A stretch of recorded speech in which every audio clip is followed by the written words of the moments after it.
Korea শান্তি সংঘের আজকে প্রথম দিনের খেলায় দর্শক দেখা কত হয়েছে, দর্শক দেখা কত হয়েছে বন্ধুরা?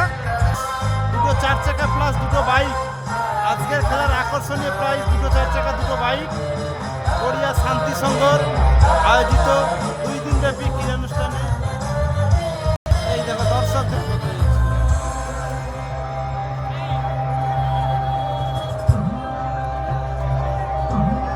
এই যে মাঠে নৃত্য হচ্ছে।